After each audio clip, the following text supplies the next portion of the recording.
Welcome back. Today, we dive into a tale titled My Husband Was Stolen Twice.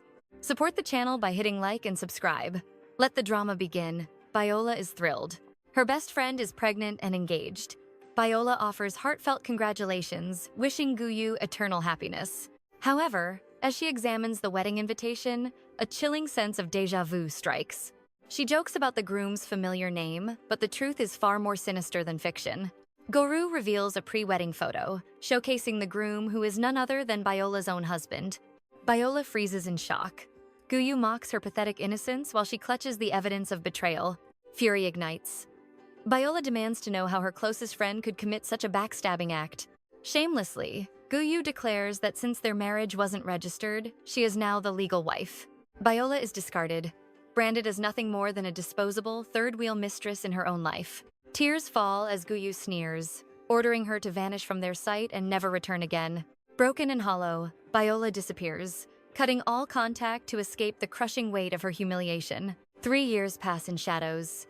She hides from the world, terrified of being recognized by anyone. Her reality mirrors the tragic novels she reads nightly, filled with endless sorrow and haunting loneliness. Suddenly, disaster strikes. A violent earthquake tears the earth apart, causing the world to collapse around her.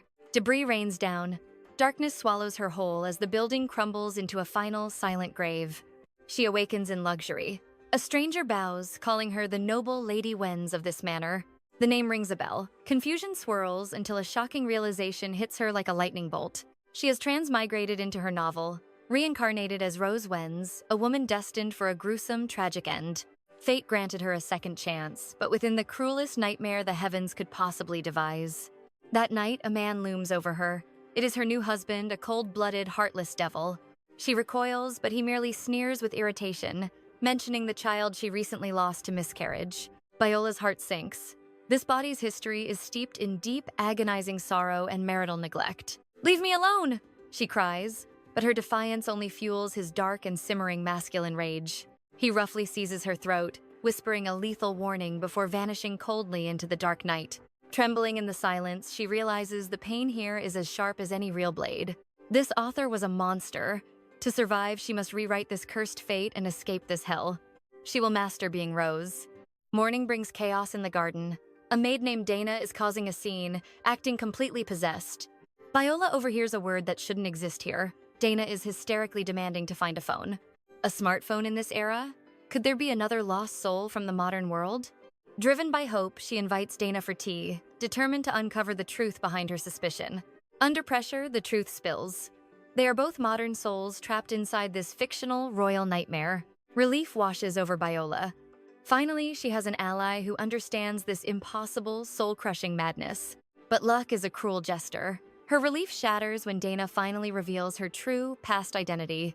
She is 𝒂𝒅, the traitor who stole her husband and destroyed her entire life in the real world. Her world shatters again. Her greatest enemy is now the only person she can supposedly trust here. Viola prays for a change of heart, but some souls are born with rot in their core. Guru's greedy eyes and serpent-like smile remain unchanged despite her new, lowly status as a common maid. It is pathetic how some monsters never learn, even after crossing the threshold of death itself. Growth is a foreign concept. Dana begins probing into Rose's mysterious past life with hidden intent.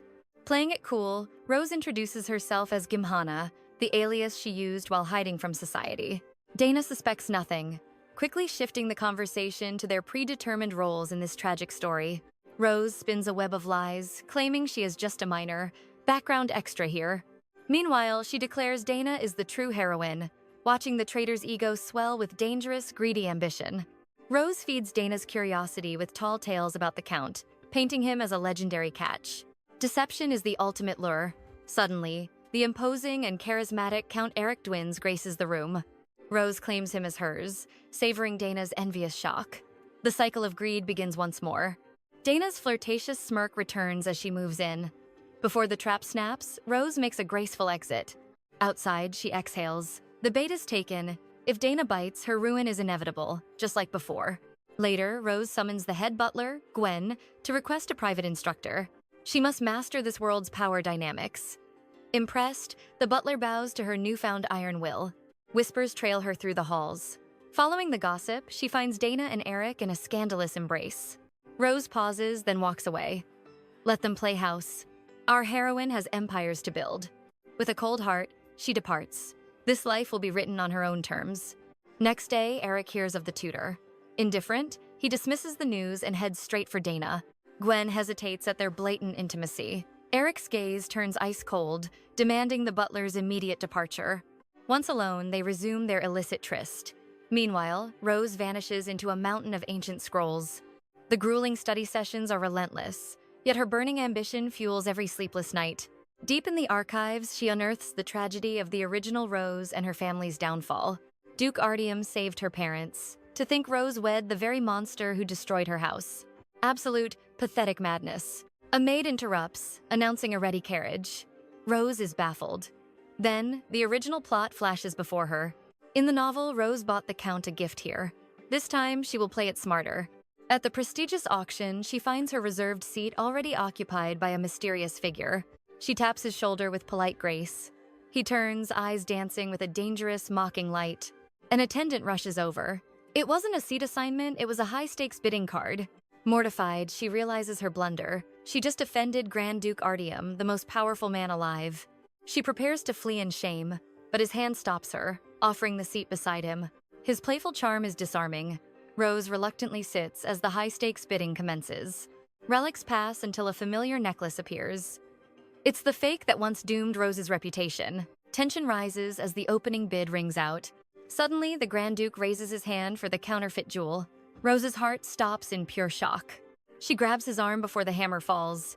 If he buys it, destiny repeats its cruel game.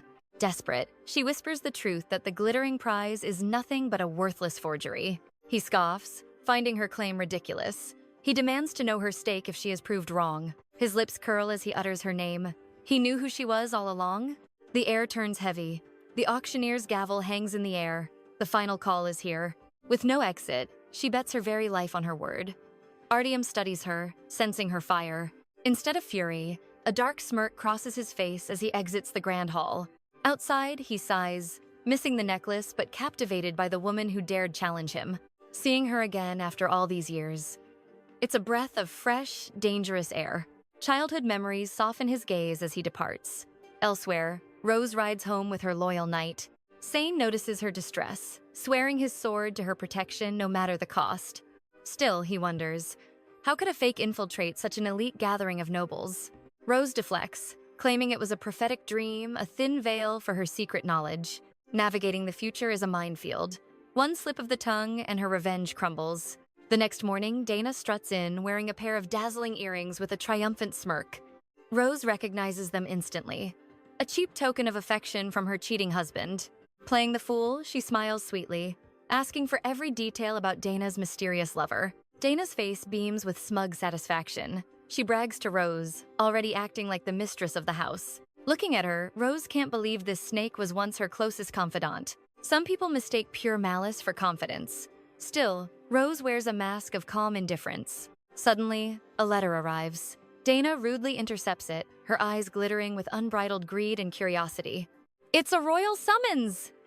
Dana's heart leaps, desperately hoping for a chance to climb the social ladder. Rose coldly puts her in her place. A mere servant has no business in high society. Dana's smugness shatters into humiliation. Meanwhile, Rose just smiles, savoring the subtle taste of her revenge. Dana forces a polite mask, though her blood boils with hidden resentment toward her mistress. Rose finally opens the envelope. The contents leave her stunned, her heart racing with unexpected shock. A personal invite from Grand Duke Artyom. Long-buried memories of their childhood meeting begin to resurface. Strangely, the invitation ignores Eric entirely. Only Rose's name is written on the expensive parchment. She hesitates, fearing a trap, but eventually decides to step into the lion's den on her own. It's time she claimed her rightful place and enjoyed the luxury she was always meant for. Destiny is calling her name.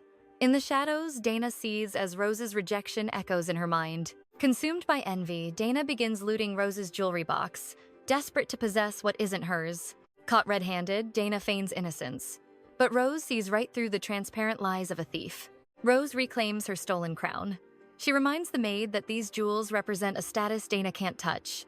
Dana scoffs, hinting at her secret affair with the Count. The sheer audacity of this woman is staggering. If vanity were a weapon, she'd be armed to the teeth. Truly, a villainess in the making. Playing the victim, Dana flaunts her new position. Rose pretends to be devastated, hiding her true intent. She stages a tearful exit, but secretly raids the study. There, she discovers a world of dark secrets. A hidden document reveals a terrifying conspiracy, a plot to murder the Grand Duke himself. Eric bursts in, his voice dripping with venom. He demands to know why she's snooping in his private office. After a cold warning, he leaves her in the shadows. Dinner that night is suffocatingly quiet. Eric offers a getaway, but Rose refuses. Infuriated, he slams the table, demanding his wife's undivided attention. Unfazed, Rose calmly mentions her plans to attend the Grand Duke's prestigious gala instead. The room turns to ice. Eric's ego is bruised, his control over his wife slipping away fast. Rose stands her ground. The Grand Duke wants her presence, and she has no intention of declining. She downplays their connection, claiming it was just a chance meeting. Eric watches her with suspicious, narrowed eyes. He's convinced this is just a desperate ploy to stir his jealousy. How little he actually knows her. Yet, paranoia takes root. Eric decides he must attend the banquet to keep a close eye on her. Meanwhile, Dana sneaks away to her secret lover. She remembers the night she used and discarded like trash. Eric waits, his patience wearing thin as usual. Dana arrives with a rehearsed apology, spinning a web of lies about her endless household chores. Eric's anger melts into lust. They fall into their forbidden dance, oblivious to the storm approaching them. Rose prepares for the event, calculating every move like a grandmaster on a chessboard. However, the execution plot weighs heavily on her mind. Can she save the man from her past? Suddenly, Eric invades her space. He reaches out, a rare moment of tension between the fractured couple. Rose expects affection, but he only wants his tribute. He demands his birthday gift with cold entitlement.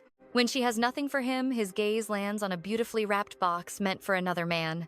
Discovering the gift is for the Grand Duke, Eric's fragile mask of composure finally shatters. He grabs her violently, but Rose isn't the weak girl he once knew. She strikes back with fire. She declares it's a simple token of thanks before walking out. Justice has never tasted so sweet. Finally, the night of the grand banquet arrives. The atmosphere is electric with anticipation and hidden agendas. The carriage stops at the palace. Without a word, Eric abandons her, walking toward the lights alone. Her gown snags. She stumbles, nearly crashing down. Strong arms catch her, it's Grand Duke Artyom. Rose whispers, "Thanks." He offers an escort. Eric intervenes, possessively claiming HIS wife back. Artyom's icy gaze forces Eric to retreat. Tension explodes as noble whispers fill the air. Artyom's quiet dominance easily crushes Eric's rage. Humiliated, Eric snarls a venomous command, "Leave." Abandoned, Rose enters alone under judgmental stares. Nobles mock the wife trailing her husband. Rose ignores sneers, walking with newfound pride. She smiles through pain. Suddenly, Artyom calls. Artyom asks how she spotted the fake necklace. Startled, Rose claims simple observation was enough. Unconvinced, the Duke presses for the truth. She dismisses him, he requests a dance. He offers his hand, sensing her fear. Ignoring Eric, Artyom sweeps her onto the floor. Melodic music begins. Their elegant waltz starts. She's clumsy. He leads. Malicious whispers rise. Nobles mock her grace, stabbing her pride. Eric drags her away with burning fury. Outside, his rage explodes into cruel insults. He turns sickly sweet, trying to claim her. Disgusted, Rose shoves him back with fury. She flees, leaving Eric frozen in shock. Wounded pride turns to lust for a maid. In the garden, Rose soothes her heart. Betrayal haunts her. Then, a scream rings. Terror strikes. Her instincts scream to run. A bloody shadow emerges. It's the Duke. Horrified, she suspects a cold-blooded murder. She tries fleeing. Artyom reveals the truth. Maris lies wounded in a blood pool. Artyom defended him from a monster attack. Misunderstanding realized. Fate loves creating chaos. Suddenly, knights surround them with swords drawn. Duke Feliz smugly frames Artyom for murder. Rose steps forward with unwavering, clear resolve. She boldly declares Artyom's innocence to all. She testifies about monsters. Noble gossip rises. Enraged, Feliz questions her absence from Eric. Rose plays victim, claiming Artyom saved her. She claims the beast vanished into shadows. Artyom aligns his story, perfecting the alibi. Duke Feliz seethes with fury, his knuckles whitening as he realizes a witness survived his failed plot. Donning a mask of politeness, he greets Rose while secretly plotting to discard her family like trash. Without knowing it, Rose has just walked directly into the serpent's crosshairs. Soon after, Artyom corners Rose, demanding why she'd risk her life for a man of his reputation.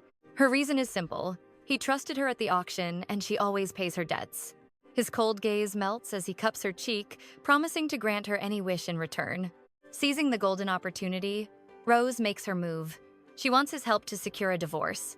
She speaks of rewriting her tragic fate, but the Duke only responds with a knowing chuckle. He remarks that her long-suffering parents will finally be able to breathe a sigh of relief. Confusion clouds her eyes until he reveals he has been secretly looking after her worried family. Despite her past foolishness, her parents never stopped waiting for her to come back home. Overwhelmed with emotion, she sends her love through Artyom, who wonders when the marriage will end. He assures her that with the right signatures, escaping that golden cage will be effortless. When he asks if she needs more, her sudden request for money leaves him breathless with laughter. She is a total enigma. Suddenly, the wretched Eric appears, barking insults at his own wife. His disheveled appearance reeks of another woman's bed, prompting Artyom to offer Rose a secret lifeline. Fearing Eric's predictable tantrum, she declines, choosing to initiate their next meeting on her own terms. As she departs, Artyom watches her with a smirk, realizing she deserves far better than a loser. He muses whether she truly needs the gold or if it's just a clever excuse to stay close. Later, a shadow emerges from the moonlight to report the dark truth behind the day's chaos. Every assassin involved in the earlier skirmish was a puppet dancing on Duke Felice's strings. There is no longer any doubt the monster attack was a calculated move by the Duke.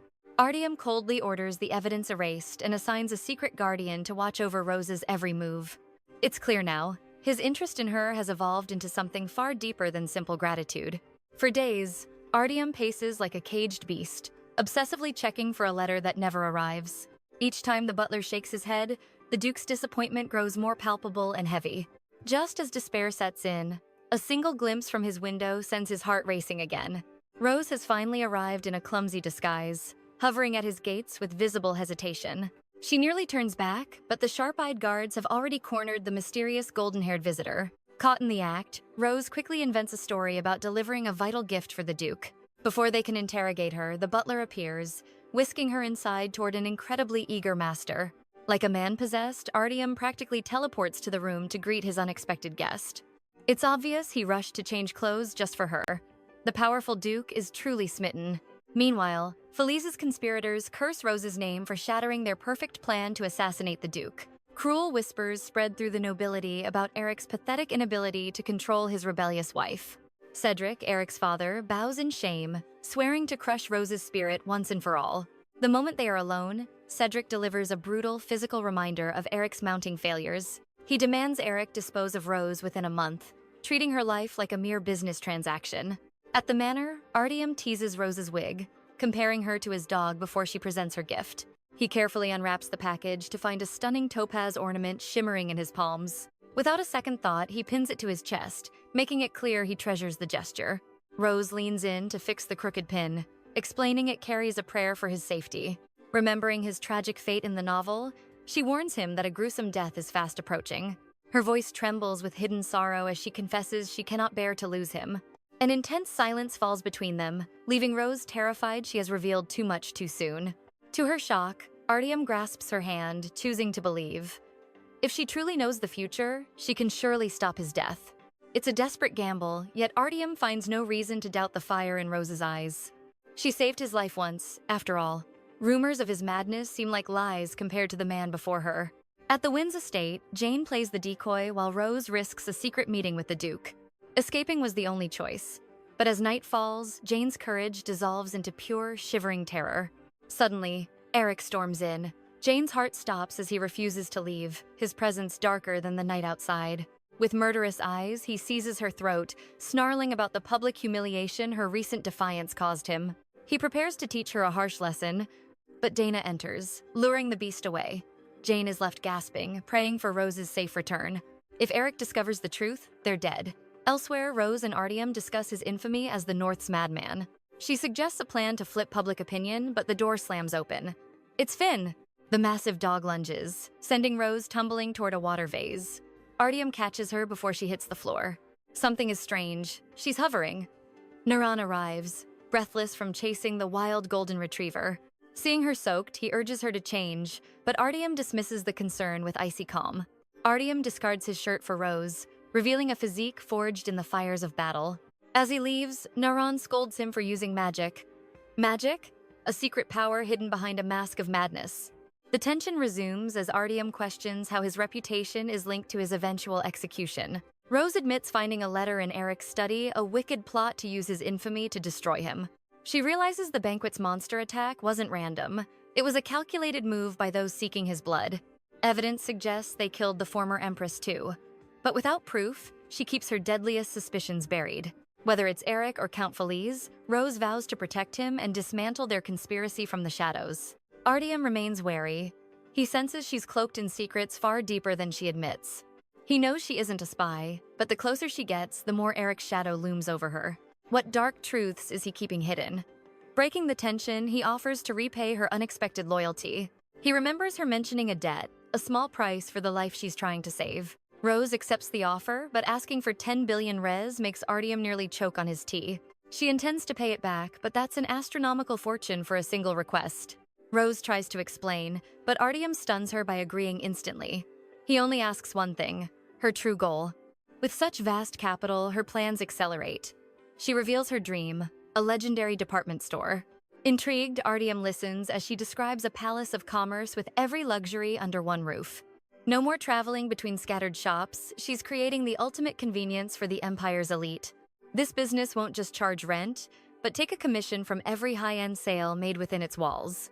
Every item will be a masterpiece, priced 30% higher to ensure an aura of absolute exclusivity.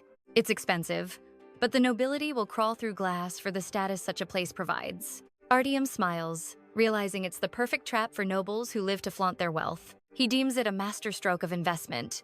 Business concluded, Rose slips back into the lion's den. Searching for her loyal maid, she whispers into the dark, hoping the coast is clear. Saren appears, silencer still, to usher her inside. He ensures her secret outing remains hidden from Eric's prying eyes. As they move, Rose asks if her absence was noticed. A heavy, suffocating silence falls between them. He hides the truth. How Jane begged him to stay silent about Eric's murderous grip on her throat. Knowing would shatter Rose's heart. Respecting the maid's wish, Saren lies, claiming the night passed without incident. They're shielding her feelings, but she's walking through a minefield without knowing where the bombs are buried. Meanwhile, Eric seethes in his chambers, blinded by Rose's defiance. Dana whispers poison, fueling his burning resentment. It's the final straw. Eric decides to discard her, planning a cold-hearted divorce in exactly 1 month. The next morning, Dana searches for him, but Rose simply smiles. Her husband is sulking and his downfall is coming.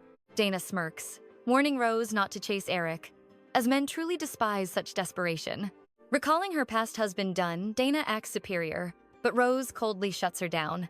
Ever the faker, Dana insists she's just helping and offers a shoulder to cry on. The next day, the Windsor staff gathers as the formidable former Count Cedric arrives. He's here for Rose, and a sense of impending doom fills the air. The moment Rose appears, Cedric launches into a ruthless verbal assault. He mocks her worth, cruelly labeling her a pathetic burden to Eric's future. His final strike? Scolding Rose for her choices at the grand banquet. Rose burns to retaliate but swallows her rage, maintaining a facade of silent apology. When he insults her family, Rose nearly snaps, but a servant's interruption saves her. A sudden appointment cuts the lecture short, leaving Rose with a chilling unease. Was it just a scolding? The knowing glances between the men suggest otherwise. The verbal abuse was merely a diversion to plant a trap inside Rose's room. Moments later, they retreat to a desolate, abandoned wing within the manor. From the shadows, Jane watches them, wondering why Cedric is in such ruins. Cedric meets his spy, Saren, who reports every detail of Rose's secret meetings. Jane pales in terror. Is he about to reveal Rose's secret escape? Saren remains silent, but what Jane hears next makes her blood run cold.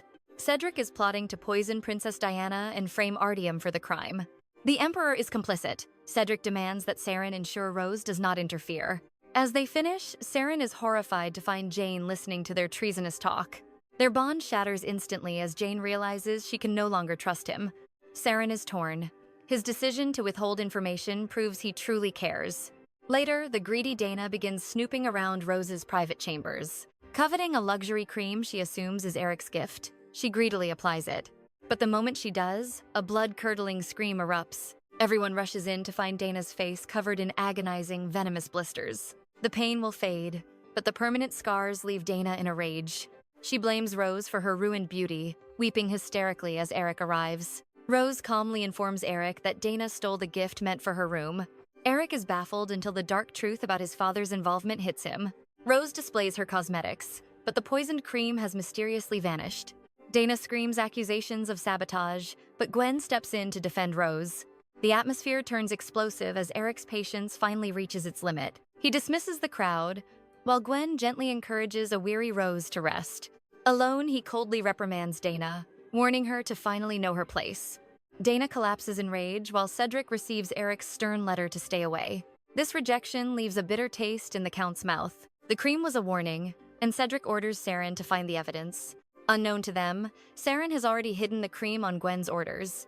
After 30 years, Gwen chooses Rose over the Count's increasingly evil schemes. Gwen's devotion to Rose is a sentiment Saren understands all too well. He feels the same. Meanwhile, the doctor returns with life-altering news. The checkup reveals a shocking twist: Dana is carrying Eric's child. But Eric is unmoved. The snake is following her treacherous past cycle. Seeing his indifference, Dana pivots her strategy instantly. She fakes a sob, accusing Gwen of assault during her sudden collapse. Eric merely sighs, seeing through her performance. Yet he realizes this lie serves his twisted agenda perfectly. He soothes Dana, promising retribution. Moments later, Gwen is hauled into the lion's den of Eric's private study. Eric spits out the baseless accusation, leaving Gwen desperate to clear his honorable name. Coldly, Eric shuts him down, citing the unborn heir's safety as priority. He terminates Gwen's employment without a second thought. He sneers at Gwen's cryptic nature, always playing mind games with what he truly knows or hides.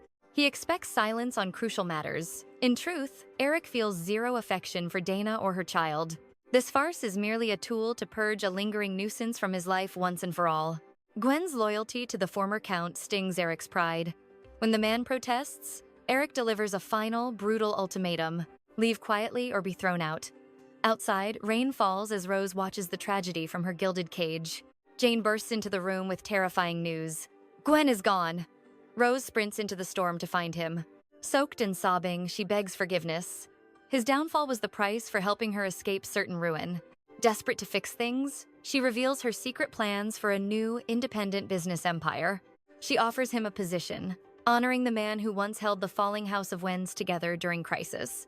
His brilliance is the essential piece needed for her upcoming path to absolute success. Gwen hands over his contact, hoping their next fated meeting finds her crowned as a business queen. Above them, the villains watch with sneers. Dana is shocked Eric actually discarded his loyal shadow for her. Convinced she controls his every move, she vows to keep him ensnared in her web forever. Under cover of darkness, Rose reveals her divorce scheme and her new alliance with Gwen to Jane. Secrets must remain hidden. But when Saren is mentioned, Jane's composure shatters into desperate, panicked pleas. Fear laces her words. Why has their long friendship suddenly soured into such dark, unexplained anxiety? A bath is announced before Rose can press further. Something feels deeply wrong about this uncanny timing. She hadn't asked for one. Learning Eric gave the order only deepens her growing sense of suspicion. Petals float in the steam, a beautiful but empty gesture that makes her scoff in silent derision. Suddenly, unwanted hands grasp her waist. It's Eric! Startled, she tumbles back into the depths with a splash. He persists, claiming to offer comfort while wearing another woman's lipstick marks like a badge of betrayal. Her heart freezes as agonizing memories of past treachery resurface like a suffocating tidal wave. Unbidden tears fall. Ignoring her pain, Eric reaches out again, whispering for her to join him in bed. She recoils in pure rage. With a voice like ice, she commands his tainted, filthy skin away. The audacity. He plays the husband while still reeking of his mistress's scent. Rose is utterly revolted. Fueled by righteous fury, she abandons the room, leaving the stunned and appalled Count in her wake. Even in a fictional world, this soul-crushing betrayal feels painfully real to her heart. History repeats its cruel cycle. Downstairs, the head maid orders Dana to personally serve a drink to Rose. The arrogant maid scoffs. Carrying the Count's seed has inflated her ego beyond all sense of duty. A sharp, stinging blow to her skull is the head maid's immediate response to her blatant insolence. She's reminded of her lowly status. Seething, Dana finally delivers the hot tea to Rose's private chamber. Her gaze cuts like glass as she dares to command the lady to stop being a burden. Then her malice turns to sickening glee. She drops the bombshell. She is finally bearing a child. With a serpent's grin, she drops twisted clues about the father's true, scandalous identity. As Rose realizes the truth, Dana gloats with pride. Her husband, Count Eric Dwenz, is the father. No surprise there. Across lifetimes, this woman has mastered the art of stealing Rose's men and happiness. Truly, Rose had predicted this backstabbing from the moment she first arrived in this world. Time for a performance. Rose hurls the scalding tea, drenching the mistress in a floral, steaming storm. A violent struggle erupts between them. The chaos brings Eric running to the scene of the fray. Dana plays the victim in his arms, spinning lies. Predictably, Eric snarls at Rose, branding her a monster.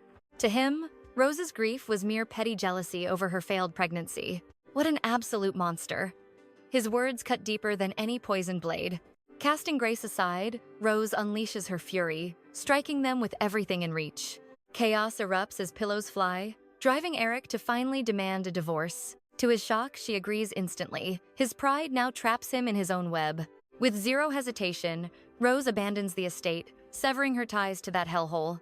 Seeking refuge with Grand Duke Artyom, her exhausted body finally collapses in his arms. The Grand Duke cradles her fragile form, his heart racing with sudden dread. Was it fatigue or something more sinister? He rushes her toward safety. There is only one sanctuary left, her family home. Her night has arrived. At the Serviat gates, the lady is met with a sight that stops time. Seeing her daughter unconscious, she trembles as Count Damon rushes to the scene. The Count's cold mask shatters completely the moment he lays eyes on Rose. Ignoring all explanations, the desperate father gathers her up, barking orders to save her. Beside her bed, Damon's soul withers with guilt while offering Artyom his deepest gratitude. But a dark question lingers. How did his precious daughter fall this far? Can Artyom truly reveal the agonizing truth of Rose's broken marriage? He offers a partial truth, yet the lack of guards fuels the Count's suspicion. No protection? Abandoned? The depth of Eric's cruelty is beginning to surface. Artyom intervenes, tempering the Count's rising fury to focus on his daughter's side. Damon bows his head, haunted by the day he turned his back on her. He hoped she would flourish from a distance, hidden away in her new life. But she vanished from the spotlight, leaving him to pray for her silent return. He vows to mend their broken bond, no matter how long the road home. Such is a father's devotion. Hours later, Rose's eyes flutter open in shock. She is instantly pulled into a familiar, warm embrace. Her parents are here.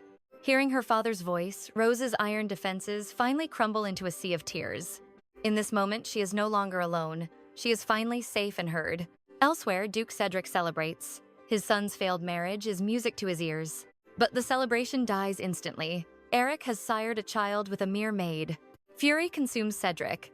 His noble bloodline is tainted by a commoner's lowborn child. The room descends into chaos as his wrath explodes, shattering everything in sight. Before the Duke loses control, his wife Tyria steps into the storm with icy calm. She has already devised a cold solution. No maid will ever enter their house. Her plan is set. Eric shall marry into the desperate house of Dard instead. Cedric is baffled. Why choose a family that is noble in name only? Then, the genius of her cruel strategy finally dawns on him like a revelation. They are too weak to refuse Eric, even with a mistress in tow. Poor fools. It is a union forged in hell. Cedric immediately demands the marriage contract be sent. He wants the ceremony held instantly, but the Marquis sneers at their audacity. The thought of joining such a disgraced house sends a throb through his skull. His daughter, Belliard, remains calm. In their position, they have no other choice. Powerless families must play the game, but Belliard isn't worried about the wedding. She holds a hidden trump card. On her command, a perfect look-alike is revealed. A former slave, now a shadow, ready to take the fall in her place. Her mercy is a venomous lie. Though Belliard found the girl's brother, she holds him hostage to ensure absolute obedience. To see him again, she must perfectly play the role of the Belliard-Descartes puppet. A cold, calculated move to escape a forced political marriage. Belliard is a chillingly perfect antagonist. Meanwhile, Dana ruthlessly purges every trace of Rose from the estate. While Jane clears the rooms, Saren intercepts her with a final, heart-wrenching letter Rose left behind. Despite his cold exterior, Sin confesses he truly cherished Rose and Jane while serving as a spy. Knowing forgiveness is impossible, he vows to atone through any means necessary. In Rose's former sanctuary, Dana fumes with impatience over Jane's delayed return. She readies a venomous outburst as the door swings open but freezes at the sight of 𝑩𝒆𝒂𝒚𝒆𝒅, Eric's formidable mother. Fear grips Dana. Is this the moment the high-born mother finally rejects the lowly social climber? Surprisingly, 𝒁𝒂𝒚𝒆𝒅 offers a warm embrace and honeyed words that instantly ensnare the naive Dana. What a trap! At the grand reception hall, Cedric and 𝒁𝒂𝒚𝒆𝒅 stand together to welcome the unsuspecting couple. While Dana is charmed by 𝒁𝒂𝒚𝒆𝒅's fake warmth, Eric remains on high alert, sensing the underlying danger. He knows his mother's true, viper-like nature and dreads her hidden agenda. 𝒁𝒂𝒚𝒆𝒅 smoothly changes the subject. Noticing Dana's bruise, she feigns pity. Like a snake, Dana seizes the moment to frame Rose as the villain. But pity was never 𝒁𝒂𝒚𝒆𝒅's intent. She watches with cold detachment, treating the common-born Dana like a mere pawn. Truly pathetic. Finally, the mask slips. The elders demand the wedding be moved up, forcing the couple's hand immediately. Eric resists, but Dana is already blinded by ambition. He is powerless against her desperate greed. Shadows fall over Eric after his parents depart. He can't fathom why Dana is obsessing over this hollow ceremony. To him, it's just a meaningless contract, but Dana craves the hollow prestige. The romance is dead. Their spat is cut short when 𝒁𝒂𝒚𝒆𝒅's hand-picked royal designer finally arrives. Dana scoffs at the exquisite designs, dismissing them as far too plain for her status. The insulted designer bristles as Dana demands a gown of impossible grandeur. She wants to overshadow Rose's legacy. Meanwhile, Rose hears her parents discussing the impending Belliard wedding. She checks the invitation, but her heart stops. The bride's name isn't Dana, it's someone else entirely. Elsewhere, Cedric's fury erupts upon discovering that Eric dared to fire their loyal servant, Gwen. 30 years of loyal service were erased by Eric's reckless and arrogant whim. Cedric demands Gwen's reinstatement, but Eric arrogantly refuses, boasting about his supposed success without guidance. He believes he's finally the master of his own fate and romantic choices. Cedric bursts into mocking laughter, shattering Eric's delusions. Did he really think he'd marry a lowly maid? The brutal truth drops. He is marrying the prestigious Lady Belliard d'Ardes. Reality crashes down on Eric. He's been a pawn. A violent confrontation between father and son explodes. Blood spills as Cedric strikes his son down with zero mercy or hesitation. The nightmare continues in the basement. As Eric is dragged away, horrific childhood traumas resurface. That dark cellar was always a place of agonizing torture and broken spirits. But Eric isn't a helpless child anymore. He lunges with an iron pole, striking back at his father. Simultaneously, the real Belliard torments Emily, the slave she's molding into a perfect high-society doppelganger. One flaw in the performance, and Emily's siblings will pay the ultimate bloody price. These monsters are all truly depraved. There is no redemption for souls this dark. Evil certainly loves company. Far away, Rose shows the mysterious wedding invitation anomaly to RTM. With the wedding only 2 days away, the invitations still bear the legendary name of Belliard d'Ardes. The name is unfamiliar, and Rose desperately needs RTM to uncover the truth. Information is scarce. RTM only knows she is the hidden, most precious gem of Marquis d'Ardes, a daughter so valuable that the world has never even seen her face. RTM knows nothing of her past, leaving Rose to fight alone. He smirks, leaning closer to uncover her true, hidden motives. Oblivious to his flirting, Rose only talks about their cold business. A long meeting with Gwen leaves Rose feeling completely burned out. She bumps into Saren, whose face is pale with lingering guilt. Driven by remorse, he insists on walking her home tonight. Her bright smile proves Jane hasn't exposed his betrayal yet. He confesses his fallout with Jane, keeping the details hidden. Rose kindly encourages him to choose honesty over his secrets. News of Eric's wedding doesn't even make her flinch now. To her, that family was nothing but a suffocating nightmare. Eric's violence strikes his mother instead of his hated father. Spilling her blood was a tragedy he never meant to cause. He weeps in her arms, begging for a mother's mercy. Teria shields her son, vowing to protect him from everything. While she handles Cedric, Rose prepares her own grand entrance. RTM senses her coldness. She's hunting for more than profit. She wants to watch Dana's world crumble in the spotlight. RTM agrees instantly, eager to stand by her as protection. He drags her to a luxury boutique for a transformation. The staff greets the Duke and his mysterious, lovely guest. A 30-minute deadline sends the entire shop into a spiral.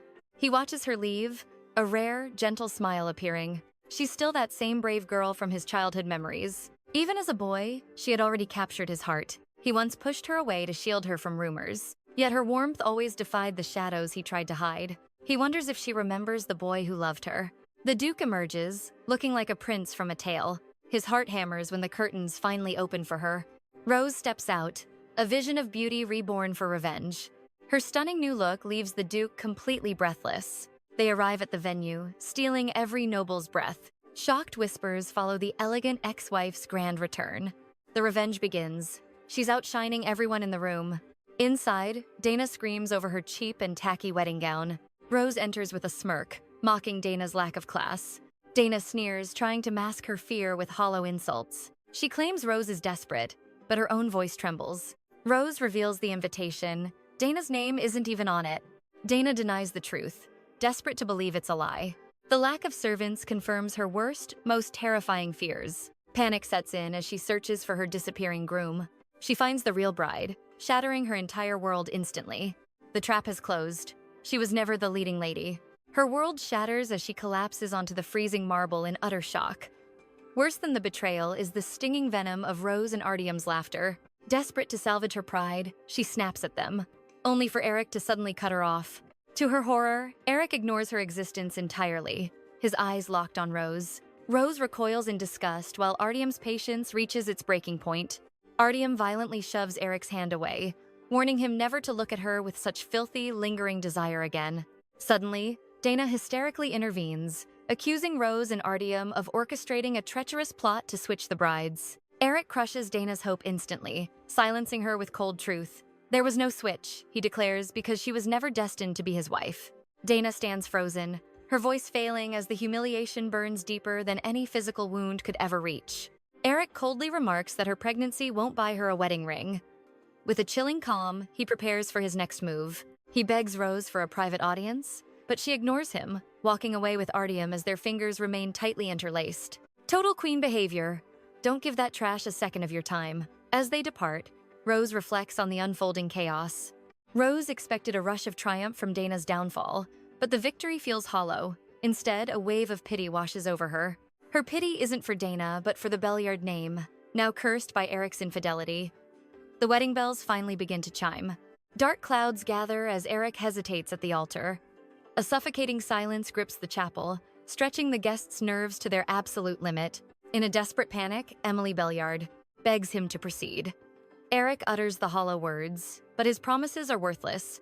The moment the ceremony ends, Dana is already clinging to him. The mistress is actually joining their honeymoon. She even has the audacity to address the new bride as her dear sister.